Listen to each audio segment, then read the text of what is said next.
Sisiguraduhin kong pagbabayaran mo ang ginawa mo kay Osang. Umpisa pa lang alam mo ikaw ang kapatid ko. Hindi na tayo maghihiwalay. Kahit kailan, hindi tayo maghihiwalay. Ate, wala na tayong oras. Kailangan niyo magmadali. Amy, sabay-sabay tayo lalabas dito. Ate, hindi pwede. Kasi hindi tayo matatahimik. Kaya mag-iingat kayo. Iligtas niyo yung mga sarili niyo. Hindi, Ilon! Hindi! Hindi! Haharapin ko si Bato kung kailangan ko harapin. Magkamatayan na kami. Ate, pangako mag-iingat ako. Amy! Amy! Mahal na mahal ka namin, ha? Ingat ka! Mahal na mahal ko rin kayo, mga ate. Gagawin ko to para sa atin.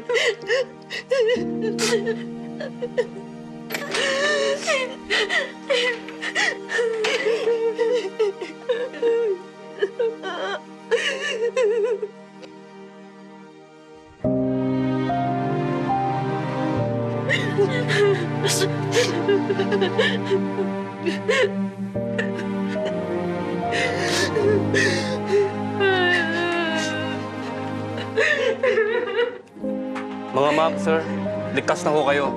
Sumama na ho kayo sa amin. Tara na, sir. Escortan niyo itong dalawa. Babalik ka. Babalik na.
Ma'am, I was told your sons are safe now. Oh, thank God.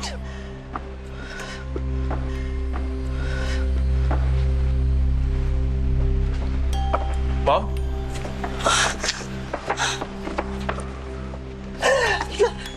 Ilon! Kamusta na kayo, mga anak?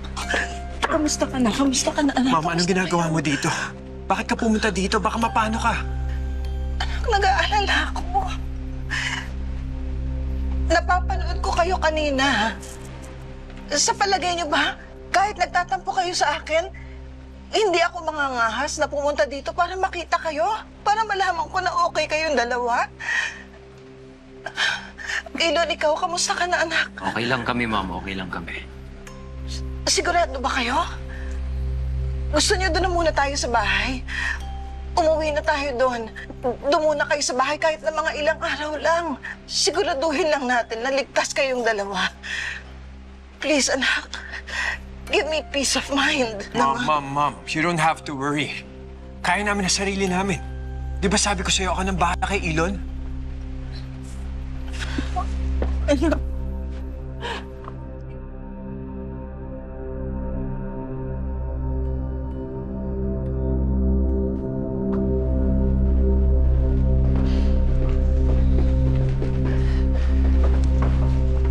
Kayo, mga hayop kayo! Dahil sa inyong dalawa, pati mga anak ko nadamay. Kayo, mga malalandi kayo! Ikaw ang walang hiya, Jacinda. Ano ba, kapanugod lang? Di ka na nahiya? Kami na nga yung hostage, kami pa rin may kasalanan? Baka imposible mo? Pwede bang itigil mo na to? Hindi to tamang oras para dyan. Ma'am, hindi ka ba nahihiya sa mga tao? I promised Beth na poprotektahan ko siya, na paninindigan ko siya, because I love her. Kaya ma'am, please, tigilan mo na sila. bago pa mawala lalo ang respeto ko sa'yo.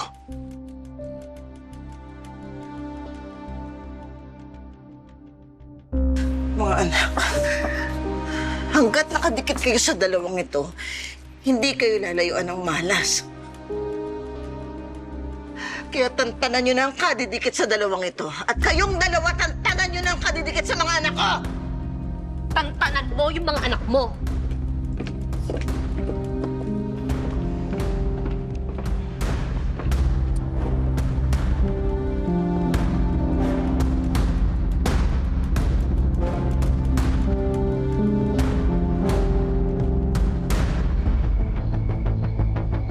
Nangya ka talaga, baby.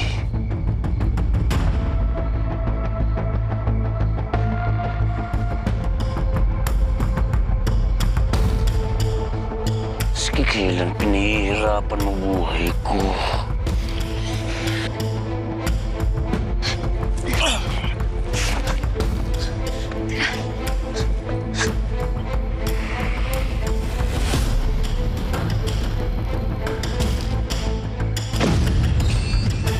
Hindi pala. Pinadali mo. Dito ka lang pala dadaan. Nangya ka.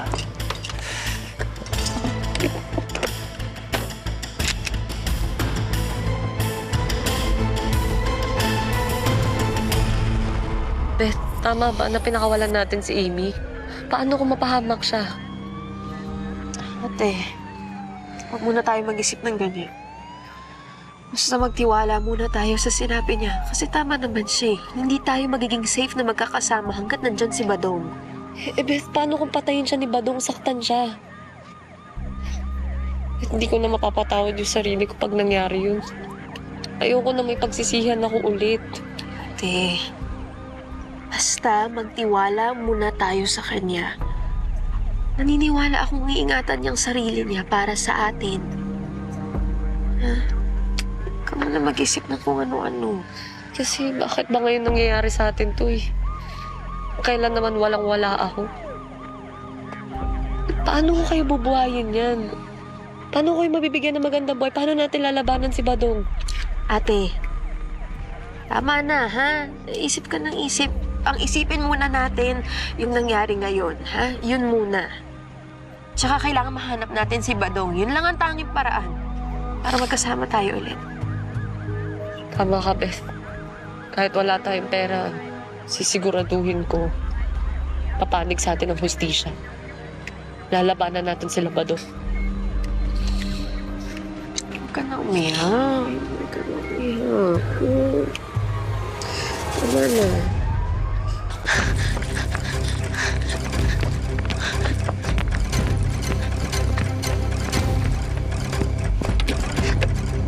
Hop, hop, hop, hop, hop, hop, hop. Layo sa kotse. Layo sa kotse. Layo! Layo sa kotse.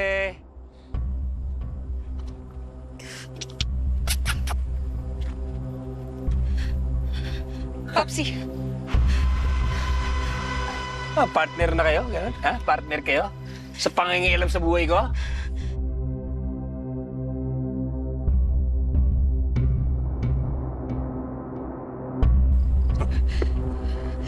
Popsi, tama na. Tumahimik ka. Di pa ikaw kausap ko.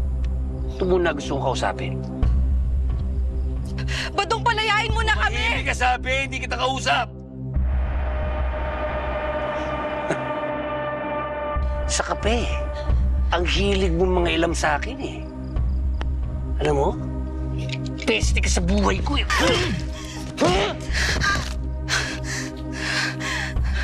Ngayon, ano nga ito sinasabi mo? Ha? Sinasabi mo? Badong, sumuko ka na! Badong, tama na! Pwede ka pa magbagong buhay! Tama na. Sumuko na ako. Bakit? Ba't ako susuko? Ha? Popsi, magbagong buhay na tayo. Yun na nga! Ikaw ang magbabago ng buhay ko. Simple-simple.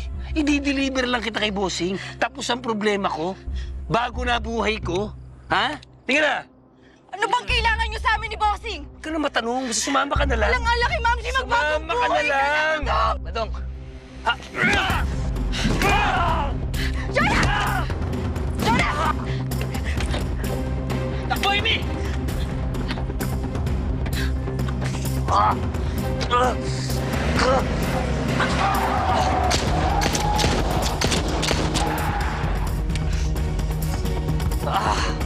Hayop na, baby!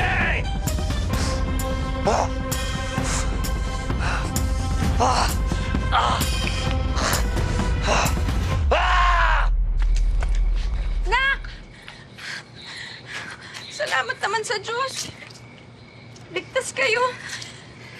Kamusta si Ma'am Diana, si Ma'am Beth? Ligtas na sila, Ma'am Shi, kaso may problema tayo. Ano naman? Alam na ni Badong na buhay ako. Ha? Paano naman nangyari yun? Ma'am Shi, nakita niya kami, pinuntirehan niya ako, pero buti naunahan siya ni Jonah. Diyos ko, anak. Baka naman nasunakay ng mga tao ni Badong. Alam mo naman kung paano magalit ng papsi mo. Nakakatakot. Harapin na lang natin siya. Wala tayong kalaban-laban doon. Ma'am Shi, hindi tayo susuko sa kanya. Hindi na siya yung Badong na kilala natin. Papatay na siya kung kinakailangan. Sigurado ako na gusto niya pang palakasin yung kapangyarihan niya ngayon. Ma'am Shi, sarili niya na lang iniisip niya ngayon. Isuplong natin siya sa pulis. Para may proteksyon tayo. Tsaka kung sakali mang patayin man niya tayo, may hahabulin sila. Dati yung pulis si Badong, Aling Osang. Sa tingin ko, may kapit siya sa loob. May nagtitimbre sa kanya. Tama ho si Amy. Delikado kapag nagsumbong tayo sa pulis. Ano yun? Tatanggapin na lang natin na papatayin niya tayo?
Hoy!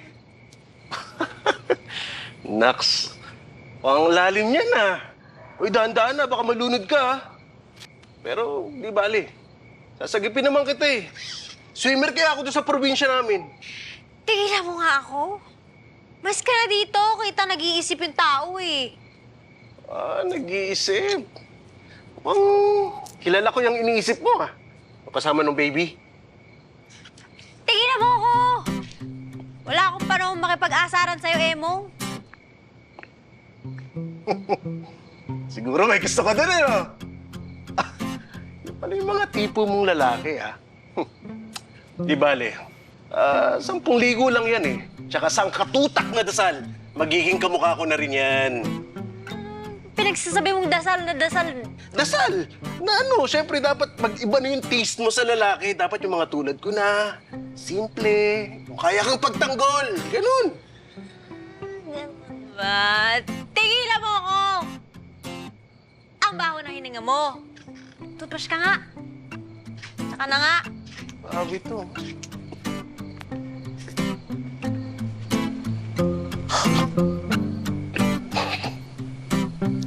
Asim.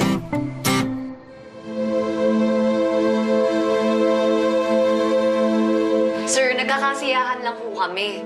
Sinurprise mo namin si Beth kasi birthday party niya. Nagulat po kami na bigla na lang kami hinostage. May idea ba kayo kung ano yung demand ng mga hostage takers na yun? Parang wala naman ako narinig na demand o kahit anong request nila. Basta bigla na lang nakarinig kami ng putukan. At desidido silang patayin kaming lahat. Sir, isa lang ang sigurado ako, sindikatong may gawa nito. Sindikatong hawak ni Badong Abyog. Sir, hindi ho talaga siya titigil sa panggugulo sa amin, kaya kailangan mahuli na siya. Ma'am, paano ho kayo nakatakas? At sinong tumulong sa inyo?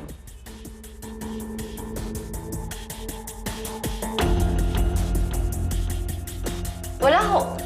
Kami lang ho nagtulungan magkapatid. Kasama namin si Elon sa si Vlad. Nagkaroon kami ng tiyempo para tanggalin yung mga gapos namin sa kamay. Okay. Pagpalagay na natin na si Abdog nga, at si Badong, ano naman ang tunay niyang motibo sa inyo? Eh kung pera ko, wala na ho akong pera. Wala ho siya makukuha sa akin. At yun na nga eh. Base sa initial reports namin, wala naman nakawan na nangyari. Walang mahalagang bagay na nawala sa resort. So ano kaya ang tunay na motibo?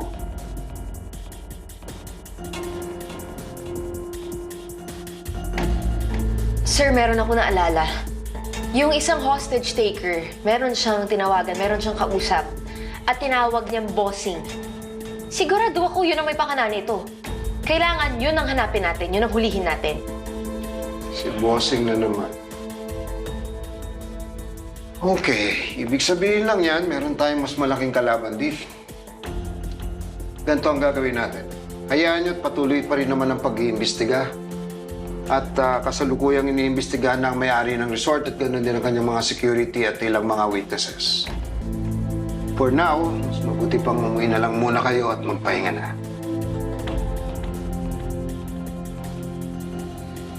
Salamat Sige ho. po.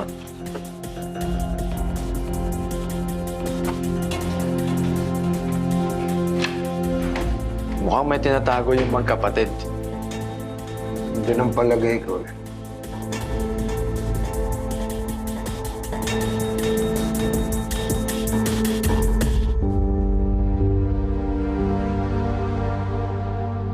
Hinihinalang mga sindikato ang nasa likod ng hostage drama. Bagaman walang naiulat na nawalan o nasaktan sa nasabing insidente. Inaalam pa ng pulisya ang tao o grupong responsable sa krimeng ito.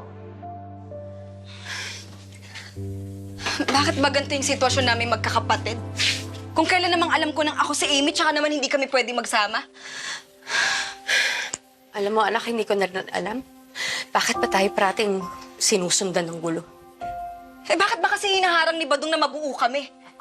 Ano ba bang gusto niya? Lahat naman nasa kanya na pera, kayamanan, ano pa? Ma'am, siya wala na siyang mahihita sa akin. Wala na akong silbi sa kanya. Hindi ko na rin alam kung anong tumatakbo sa isip niya. Basta ang alam ko, pinakidnap kayo ni Bossing.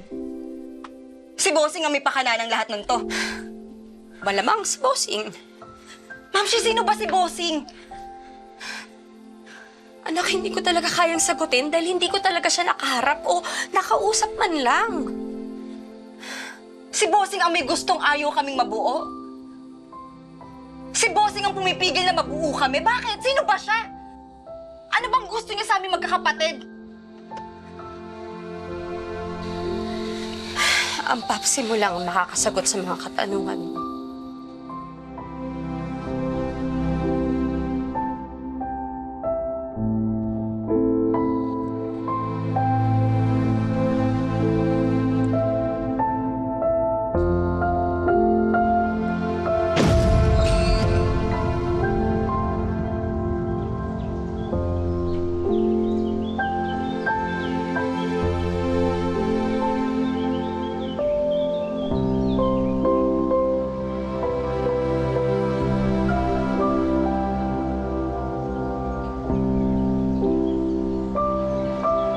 Sayang, Lola Amanda.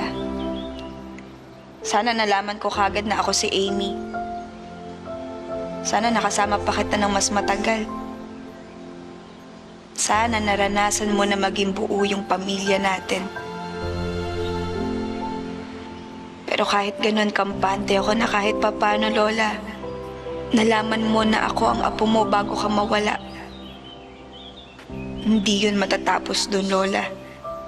Gagawin ko ang lahat para magkasama-sama kami nila Ate Diana at Ate Beth. At pag nangyari yun, hindi na kami magkakahiwa-hiwalay. Pangako ko sa'yo yan, Lola.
Tingin ko, Vera, nakukuha ko na yung loob niya. Pinagsasabong mo yung mag-ina. Yun yung sukatan kung gaano niya ako kagusto. Kung kaya niya suwayin yung sarili ng ina para sa akin. Paano kung malaman ni Vlad na linoloko mo siya?